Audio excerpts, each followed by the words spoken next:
Halo para pencinta buku, apa kabar? Jumpa lagi di channel Intip Buku. Kali ini saya, Katarina, akan mengajak teman-teman ke Mesir bersama majalah National Geographic, King Tut, and the Golden Age of a Pharaoh. Edisi bahasa Inggris terbit tahun 2018. Jangan cemas, bahasa Inggrisnya tidak terlalu sulit. Selain itu, National Geographic menyampaikan kisah sejarah dengan gaya bercerita. Beragam foto apik dengan resolusi tinggi membuat buku ini enak untuk dinikmati.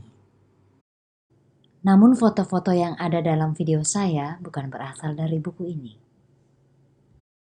Sebagian foto saya unduh dari website yang telah menyatakan izin penggunaannya untuk umum. Sebagian lagi gambar dari perjalanan saya ke Mesir. Jadi tolong diabaikan wajah saya yang terkadang nyangkut di situ. The Valley of the King and Queen atau Lembah Para Raja dan Ratu, komplek pemakaman para raja Mesir kuno. Raja Mesir dalam bahasa Mesir kuno adalah Firaun. Howard Carter akhirnya menemukan dinding dengan inskripsi Tutankhamun. Ia pun melubangi dindingnya. Ia tercengang. Dari celah kecil itu, terlihat banyak sekali benda di makam. Ini adalah satu-satunya makam yang tidak dijarah oleh para pencuri makam. Biasanya, hanya mumi saja yang tersisa di makam.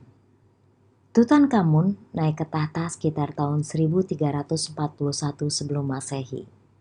Saat itu ia berusia 9 tahun. Mesir sedang dilanda prahara. Pendahulunya, Raja Akhenaten, menyatakan bahwa Aten sebagai dewa utama, menggantikan dewa Amun yang dipercaya oleh sebagian besar rakyat Mesir. Kemudian ia memindahkan ibu kota dari Memphis dan Thebes ke Akhetaten. Akhenaten meninggal tahun 1336 sebelum Masehi. Digantikan oleh Firaun perempuan Neferneruaten.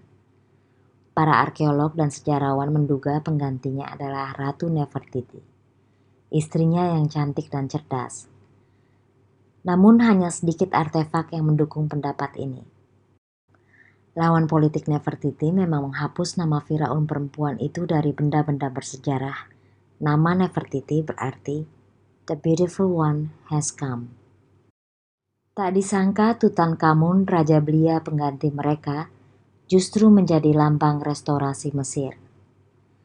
Terlahir dengan nama Tutankhaten, yang berarti Living Image of Aten. Setelah naik tahta, ia mengganti namanya menjadi Tutankhamun, Living Image of Amun.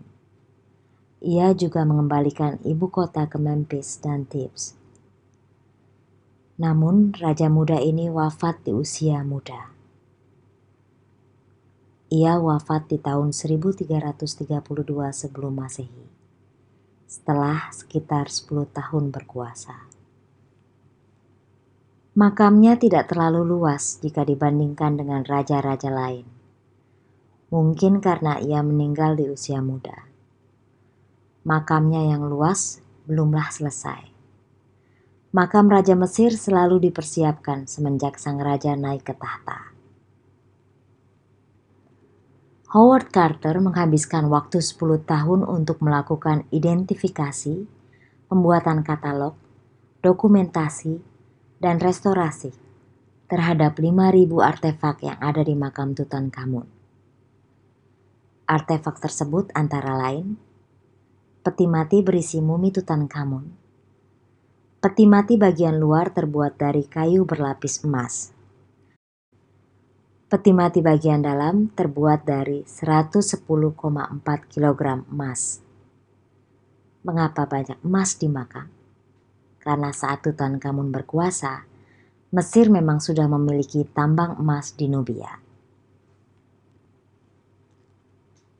Selain itu, sandal emas, tata berukir terbuat dari emas, dan perhiasan-perhiasan dari lapis lazuli. Benda-benda tersebut adalah bekal kubur. Masyarakat Mesir kuno percaya bahwa para raja akan menempuh perjalanan ke alam baka.